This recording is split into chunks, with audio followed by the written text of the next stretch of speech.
but the Braum is really throwing me through a loop. If that was a Karma, if it was a lot of different choices on the bottom side, any sort of mage support would be strong.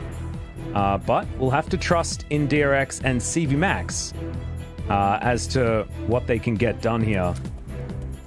I don't know. I just feel like there isn't the... Favored against Aatrox and has dual effectiveness with Ninja Tabbies early on against the Trundle and the Aatrox. He's probably able to be on an island, which means Pyosik can protect the Ornn, protect bot lane, and a lot of the effort is on depth. I'm going to give DRX... Well, I'm thinking DRX is going to win this game. I'm giving him the draft edge. And they have Hail of Blades Caitlyn, which is exactly what we're looking for. Think about the early trades for the Caitlyn. No way. Oh, no. Oh, no. Pyosik used all of his buttons already, and Elim's on top of him. The red buff is working. Doran hasn't moved down yet as the pings are coming forward, but it might be just too little too late. Good slow as his barrel does come back off cooldown, but Ellen really giving it to Pyosik early on in this game. Now, two very young junglers in this match, and so far Ellen is certainly coming out ahead. And yeah, Teddy's pretty good at Cloister, by the way. Remember, this guy used to... Deft has taken a little bit of poke, and so far you can see there's a bit of an advantage for T1 as Deft has to use the net, actually, to try and get himself out of this one. Good double Peacemaker, but T1 still winning this trade. Teddy playing so aggressively. And they have just so much push potential because Teddy can play aggressively, and he has... Finish line. Yeah.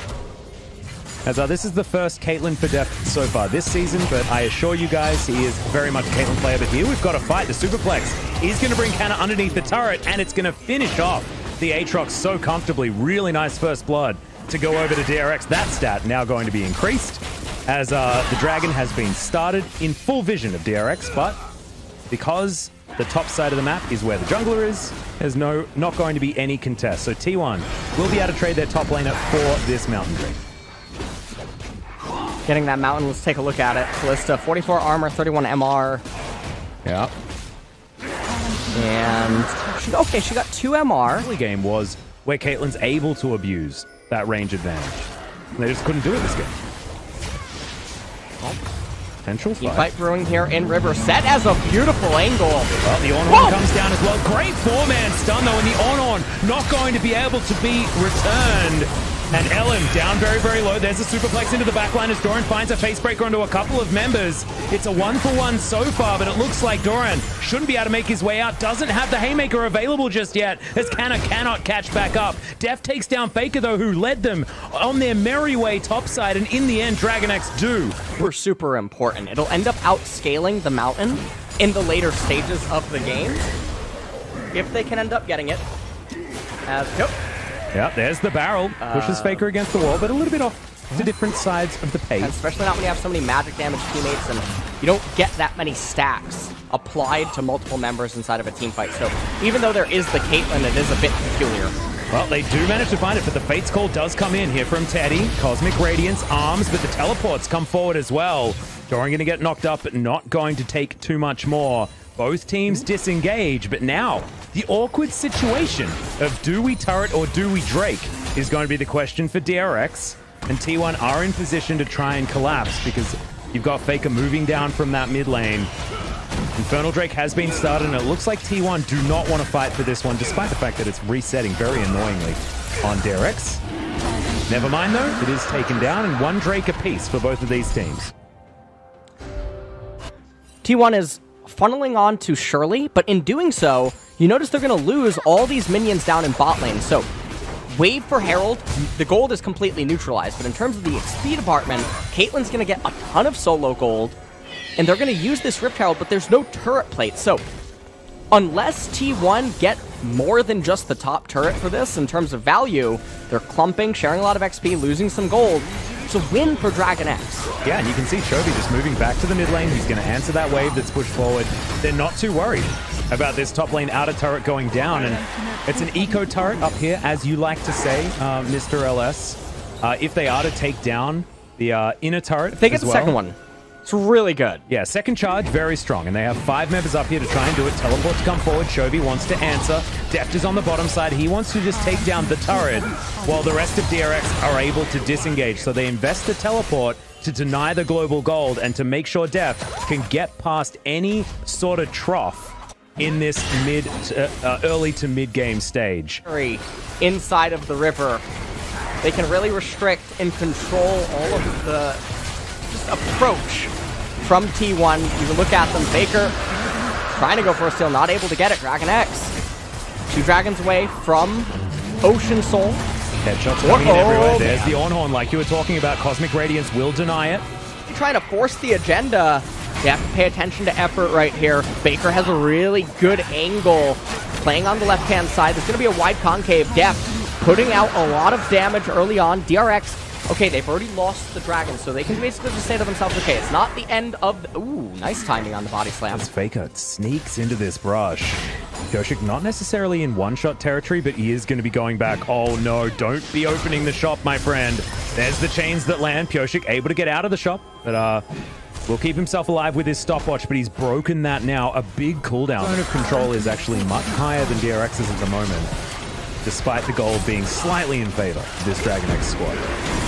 Oh, Teddy's exhausted. They're trying to go for this fight, but interrupted. Knockup does come forward. There's the Ornhorn, lands onto Faker. They try and turn it instead onto him. Cosmic Radiance was just ignored as Chovy does end up taking down the clone, but Faker survived. The river ram has been unleashed onto the map, and all cooldowns available for everyone other than that exhaust and the heal on the supports, respectively. There's the Ornhorn, though, as it is going to be secured. So, DRX locked down the Drake, but the Ornhorn was just going to be a disengage tool, and DRX just moved back.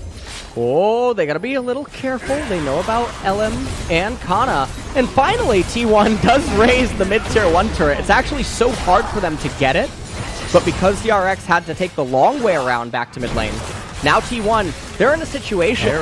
We've got a bit of an engagement. It's working, keep going. Yeah, no, I'm just going to start talking about this because Effort's getting taken down very low. Faker looking for an opportunity, dives onto Chovy, but instantly he's exhausted. They were waiting for him. They knew he was coming. As Deft chunked down to about half health, connect. And once again, it is just a dance. Kyria is missing a lot of HP, though, for this fight. Doran now also going to take quite a bit, and they should have this confirmed. Yep, this is Ocean Soul, but there's just so much damage. Exactly, Kyria is going to move on in there, but now both teams with Soul Point available. The Infernal Chains do go wide. Maybe that is a sign of some nerves here for some of the young players on T1's side. As DRX trying to zone T1 away from their outer turret. They're going to be able to do so as Deft moves on in, grabs that one for DRX. And once again, no fights. That's a great pillar, but it doesn't do anything. And Doran Hughes is now Pioshik. He's thrown down his Predator, T1, and moving out of the way. And they haven't gone off the Baron just yet. LM is still there. As now DRX decide to pull the trigger. The Ornhorn comes back. They do get the knockdown as there's the Fate's Call, but the Gragas just explodes. I'm not even sure how. He died so fast. The Taric is going to fall, but now that's only a 1-for-1 as DRX is being collapsed on. This is the fight that T1 wanted as Chovy is so incredibly low. The set falls down. Deft is still alive though as Faker. He's wandering around. He's not able to get there. Oh my goodness, the ace in the hole was so damn close, and somehow we don't have a decisive fight. We don't have an ace, but T1 moved back to the Baron. Want to move back to the Baron. Aatrox has to be really careful. They have teleport on Doran and Chovy, but Deft is dead! What is he doing there? It's just insane. The Infernal Chain's pulling back, and yeah, he explodes. A double kill for Teddy, and an overreach for DRX when they just straight up couldn't be there. Oh, disaster for the DRAGONX camp when they were playing the Do-Si-Do so beautifully, and then it all just went wrong. They were playing it really well, and then just look at this Ornn ultimate. It was a one-man aimed at Callista initially, and then set the opposite way. And Teddy just doing so much inside of this team fight, never gets held down by anyone. Deft trying to do everything that he could to deal damage, to come back into life. Pioshik trying to hang on the best that he could, ended up blowing his flash. Oh, that's a Baron up T1, and this is going to be Inhibitor going down very, very good in that extra item into that final slot. Is now Faker looking to try and lock down Pioshik once again. feels like one of the last remaining targets here available for Faker. As Carrier also showing that he is another one of those targets. Basically 4 versus 5 right here as Chovy has to flash to get out of the way of Canna as Elim down to about half health, but he is a Trundle, so isn't one of the champions susceptible to being chunked. He's going to get a whole lot of that health back. Oh man, it just might be T1 getting Ocean Soul, and if they get that, oh god, we've DRX seen what not it's even gonna done. fight for it. Yeah, they're not going to fight for it. Chovy just panicking a little bit too much. He went for that collision into the wall to try to get a knock-up. He overextended, and Teddy chased him right over the wall, ended up having to blow his flash, and T1 are probably just going to walk away with this game now. Yeah, it feels like the snowball has started to roll too. But T1, they're looking to move towards the base. And DRX going for the Hail Mary. Looks like T1 want the team fight instead of to put them into an awkward position. Faker dashing on over. Canna looking for the flank. Finds a knock-up onto Doran. But the fight hasn't started just yet. Big crit onto Effort as the ultimate flies it's all on onto Def. Faker. Yeah, exactly right. Def is this team right now. They have 2 smites. They have moved them away from the Baron as well. T1 will have to come in. There's the Cosmic Radiance, but the Ornhorn gets thrown back. It's the Baron that goes over to DRX, but can they win the fight is the question. T1 have them where they want them, but Doran has a very big shield, unable to stand up to Teddy's damage as Chovy is the next option. He goes golden. Deft is still at full health, but he can't get towards his Look at Canna whatsoever. Canna is zoning everyone away. And now DRX are just trying to get back to base where they can. Backs are being channeled, but the vision is going to be that big body slam. Def just auto-attack something, for goodness sake. 5 members converging on the Caitlyn. The autos are coming down. Faker dives onto Def and explodes him. It's a double kill for the Calista. Make that one a triple. And T1 will win game 1. If this sequence of events isn't a breathing, living example of Ocean Soul's power, I don't know what is, Atlas. Because that dragon just carried T1 to victory in this team fight. It basically said everyone will not die. And I have no idea. They had their immortal.